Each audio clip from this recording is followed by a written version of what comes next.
کیونکہ انسان کے لیے دو چیزیں بہت قیمتی ہیں، ایک اس کی جان، ایک اس کا مال۔ یہ دو چیزیں وہ وہاں لگائے گا جہاں اس کو بہت ضروری سمجھے گا، اور مال سے کیونکہ ایک فطری محبت بھی ہے، جان سے فطری محبت بھی ہے، تو اپنا مال کسی کو دیتے ہوئے اس کو تکلیف ہوتی ہے اندر۔ اور اسی لیے اللہ رب العزت نے ایک جگہ اور قرآن میں فرمایا ان اللہ اشترى من المؤمنین انفسهم واموالهم بان لهم الجنہ، کہ اللہ نے مومنین کی جان اور مال خرید لیے ہیں، کس چیز کے عوض؟ اپنی بہترین تخلیق جنت کے عوض۔ تو صرف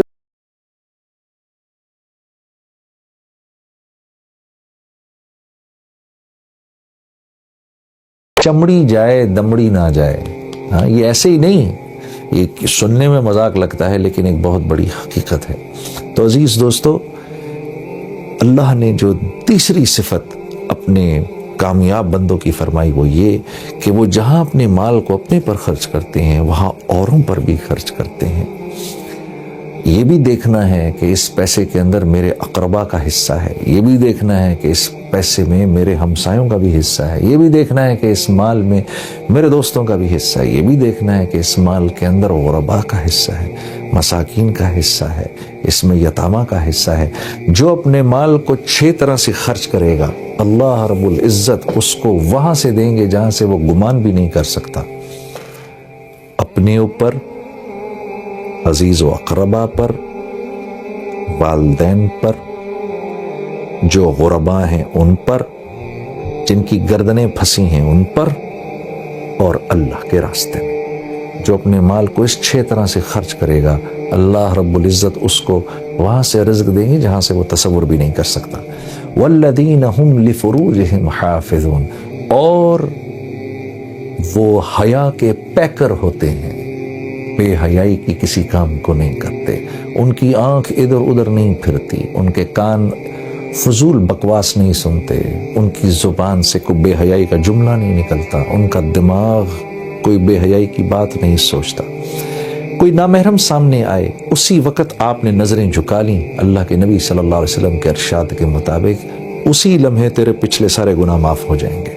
ہاں، اور اللہ رب العزت ایمان کی ایسی حلاوت نصیب فرمائے گا دل کے اندر کہ جب آپ نماز میں کھڑے ہوں گے تو اس حلاوت کو محسوس کریں گے۔ دل کو 4 راستے جاتے ہیں، نظر سے، کان سے، زبان سے اور دماغ سے۔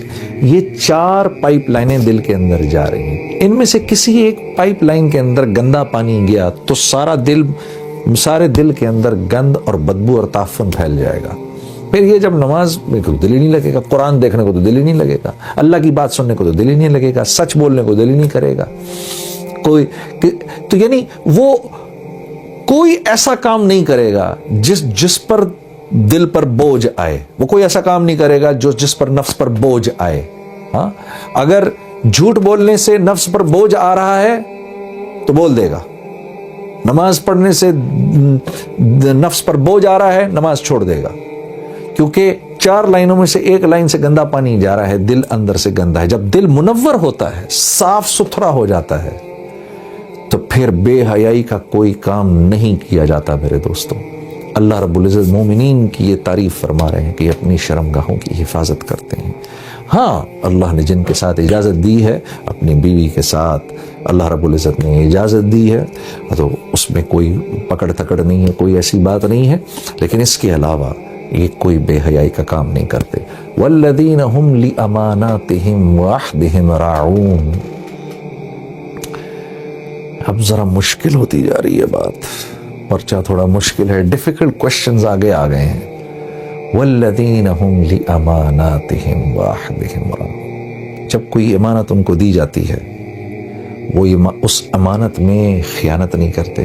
مثال کے طور پہ کوئی ذمہ داری آپ کو دی گئی ہے، آپ کسی علاقے کے میئر ہیں، یا آپ کو کسی علاقے کے ناظم ہیں، یا آپ کو کوئی کسی علاقے کے منسٹر ہیں، آپ کو پیسہ دیا گیا ہے کہ یہ پیسہ یہاں خرچ ہوگا، اس کی ایک ایک پائی آپ نے وہاں خرچ کی، اس کو امانت سمجھا۔ جب لوگ امانتوں کو ہڑپ کرنے لگیں گے تو پھر ایسی آفات اور آندھیاں آئیں گی میرے عزیز دوستو، یہ میں نہیں کہہ رہا، یہ اللہ کے نبی کا ارشاد ہے. ہاں پھر جس قوم میں امانت ہڑپ کی جاتی ہے وہ قوم اس کے دشمنوں کے حوالے کر دی جاتی ہے جو ان کے گھروں میں گھس کے ان کے مالوں کو لوٹتے ہیں. ہاں اور لِأَمَانَاتِهِمْ وَعَهْدِهِمْ رَاعُونَ، جب وہ اپنی زبان سے کسی بات کو کہتے ہیں تو اس کو پورا کرتے ہیں، اپنے عہد کو پورا کرتے ہیں. میرے عزیز دوستو، ایک چیز جو میں نے بہت نوٹ کی ہے، جو بڑے دکھ سے اور تکلیف سے میں آپ کے سامنے عرض کرنا چاہتا ہوں، کہ جب آپ ویسٹرن کنٹریز میں کبھی جائیں، آپ یقین کریے ان کے ہاں سب سے بڑا جرم جھوٹ بولنا ہے، جس کے بارے میں میرے نبی نے فرمایا کہ مسلمان بخیل تو ہو سکتا ہے، مسلمان بزدل بھی ہو سکتا ہے، لیکن مسلمان جھوٹ نہیں بول سکتا. آپ یقین کرو ویسٹرن کنٹریز میں یہ چیز آپ کو بدرجہ اتم نظر آئے گی. نیوزی لینڈ کے بارے میں تو مشہور ہے، ہمارا سفر ہوا نیوزی لینڈ میں، وہاں پر تو وہاں کے ساتھی لوگ ہمارے بتا رہے تھے وہاں کوئی جھوٹ نہیں بولتا. وہاں اگر آپ کسی کو کوئی بات کہتے ہیں وہ اس بات کو وہ منوان قبول کر لیتا ہے کہ یار یہ جھوٹ نہیں بول سکتا، سامنے والا میرے سے جھوٹ نہیں بولے گا. ہاں ایسی قوموں کو اللہ عروج دیتے ہیں، بغیر ہتھیاروں کے عروج دیتے ہیں، ورنہ دنیا کے ہتھیار جمع کر لو، اگر میرے دوستو وہ صفات نہیں ہیں جو اللہ کو مطلوب ہیں تو ساری دنیا کے اسباب رکھنے کے باوجود اللہ سارے عالم میں ذلیل کر کے دکھائیں گے. ہاں کیونکہ عزت و ذلت تو اس کے ہاتھ کے اندر ہے. ہاں عزت اور ذلت کا تعلق اسباب سے تھوڑی ہے، عزت اور ذلت کا تعلق تو اندرونی صفات سے ہے. تو اللہ رب العزت فرما رہے ہیں کہ مومنین نہ تو امانتوں کو ہڑپ کرتے ہیں منسٹر، ناظم یا گورنر بننے کے بعد، نہ وہ ان کو ہڑپ کرتے ہیں، یہ ان کو ان کی جگہ پر پہنچاتے ہیں، اور نہ اپنے بول سے پھرتے ہیں، جب ایک بات کر دی تو اس پر قائم رہتے ہیں. وَالَّذِينَ هُمْ عَلَىٰ صَلَوَاتِهِمْ يُحَافِظُونَ، اوپر بھی سب سے پہلی صفت کا تعلق نماز سے، آخری صفت کا تعلق بھی نماز سے، کہ جب اذان ہوتی ہے سب کچھ چھوڑ کر چلے جاتے ہیں، اپنے اوقات کی ایسی حفاظت کرتے ہیں. والذین هم علی صلواتہم یحافظون، سبحان اللہ، وہ اپنی نمازوں کے اوقات کی حفاظت بھی کرتے ہیں. خشوع اور خضوع سب سے پہلے ذکر فرمایا، سب سے آخر میں دوبارہ نماز کا دوبارہ ذکر فرمایا. ہاں اوپر بھی نماز، نیچے بھی نماز، ساری صفات ان کے بیچ میں کہ یہ اپنے نماز کے اوقات کی بھی حفاظت کرتے ہیں. مشہور محدث عبداللہ بن مبارک رحم اللہ جب انتقال ہوا تو ایک طالب علم کو خواب میں آئے. طالب علم نے پوچھا اللہ نے آپ کے ساتھ کیا معاملہ کیا؟ کہا اللہ نے میرے ساتھ بہت ہی احسن معاملہ کیا، مجھے معاف کر دیا، لیکن یہ میرے گھر کے سامنے جو لوہار رہتا ہے اس کے ساتھ اس کو مجھ سے بھی اونچا درجہ دیا. کہا اچھا. صبح کو گئے اس لوہار کے گھر پہ، اس کی بیوہ سے کہا کہ میں نے رات کو یہ خواب دیکھا اور بشارت ہو کہ آپ کے شوہر کے بارے میں نے یہ بات عبداللہ بن مبارک سے خواب میں سنی، تو ایسا کون سا عمل کرتے تھے آپ کے شوہر؟ کہا جی یہ تو کوئی ایسا عمل نہیں کرتے تھے، حال بتائیے کہ رات کو جب تھک ہار کر گھر آتے تھے تو عبداللہ بن مبارک کے گھر کو بڑی حسرت سے دیکھتے تھے اور مجھ سے کہتے تھے کہ کتنے خوش قسمت ہیں عبداللہ بن مبارک، صبح سے لے کے رات تک لوگوں کو اللہ کی تعلیم دیتے ہیں اور اللہ کی طرف بلاتے ہیں اور نیکی کی بات کرتے ہیں اور حدیث پڑھاتے ہیں، اور مجھے دیکھو میں کچھ نہیں کر پاتا، کاش کہ میں بھی ایسا کر پاتا کچھ. اور دوسرا یہ کہ جب اذان کا وقت آتا تھا تو اگر ہتھوڑا ایسے کر کے اوپر ہوتا تھا، اللہ اکبر کی آواز سنتے تھے تو ہتھوڑے کو نیچے نہیں لے کر آتے تھے، پیچھے سے ہی چھوڑ دیتے تھے. یہ دو صفات تھیں. تو طالب علم نے کہا واللہ یہ دو صفات آپ کی اللہ کے ہاں ایسی پسند آئیں. ایک تو اس آدمی کو اچھی نظر سے دیکھنا جو اللہ کے دین کا کام کر رہا ہو، ہاں اس کے لیے دعائیں کرنا، شاید اللہ کے ہاں انسان کو اسی مقام پر پہنچا دیتا ہے جس مقام پر وہ اللہ والا کام کر رہا ہو. اور دوسرے نماز کے اوقات کی حفاظت اتنی سختی سے کرنا کہ ہتھوڑا اوپر ہے، اذان کی آواز سنی تو یہیں سے اس کو چھوڑ دیا. میرے عزیز دوستو اللہ مجھے اور آپ کو بھی اس کی توفیق عطا فرمائے. آگے اللہ پاک فرما رہے ہیں اولئک هم الوارثون الذین یرثون الفردوس، یہی تو وہ لوگ ہیں کہ جن کے پلاٹ پہلے سے ڈی مارکیٹ کر دیے گئے ہیں. یہ ورثہ ہیں. وارث کا تو پہلے سے ہی پتا ہوتا ہے جس میں یہ صفات دیکھو دنیا میں، تو اللہ رب العزت کی طرف سے اللہ کا کلام یہ کہہ رہا ہے کہ یہ وہ لوگ ہیں جن کے پلاٹ پہلے سے ڈی مارکیٹ کر دیے گئے ہیں فردوس کے اندر، پہلے سے ان کے لیے فیصلہ ہو چکا ہے. یہ دراصل ورثاء ہیں فردوس کے. ہم الوارثون الذین یرثون الفردوس ہم فیہا خالدون، وہاں وہ ہمیشہ ہمیشہ رہیں گے. اللہ کے نبی صلی اللہ علیہ وسلم کا بھی ارشاد ہے کہ جب بھی اللہ سے مانگو جنت الفردوس مانگو. اللہ پاک آپ کو اور ہم کو سب کو جنت الفردوس میں جانے کی جگہ عطا فرمائے. اگر اس میں آ گئے تو مغفرت ہو جائے گی. تو جو دھیان سے بیٹھے گا وہ کتنی اللہ کے ہاں اس کی قیمت ہے. نماز کتنی بڑی عبادت ہے اللہ، وہ دھیان کے بغیر قبول نہیں ہے. یہ دھیان کے بغیر بھی قبول ہے یہ مجلس اللہ کے ہاں. تو جو دھیان سے بیٹھا ہوگا وہ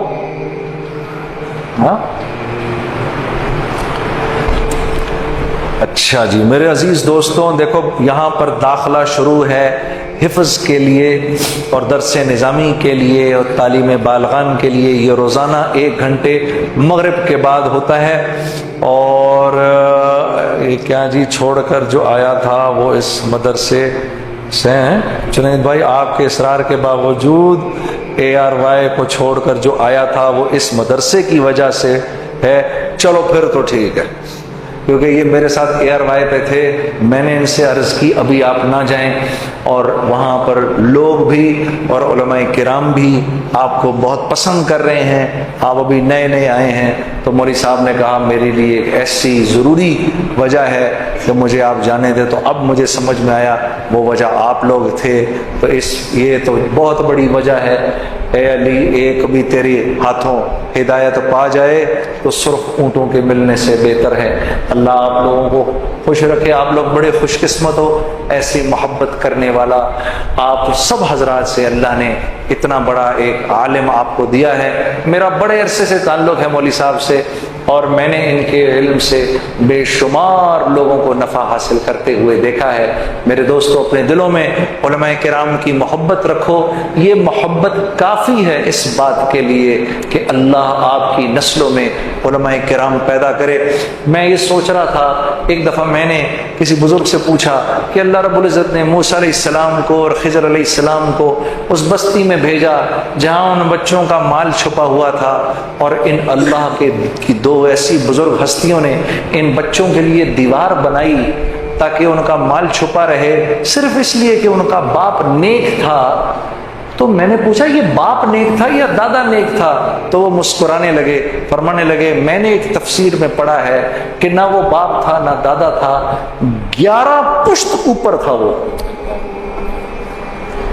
ان بچوں سے 11 پشت اوپر ان کا وہ صالح باپ تھا کہ اس کی 11ویں نسل کو اللہ کیسے اس کی حفاظت فرما رہا ہے، اور اتنی بزرگ ہستیوں کو حکم دے رہا ہے کہ جاؤ ان کی مدد کرو. میرے دوستو ان علماء کرام کی دل میں محبت رکھو تو تمہاری نسلوں میں اللہ رب العزت علماء کرام پیدا فرمائیں گے اور قرآن کے حفاظ پیدا فرمائیں گے.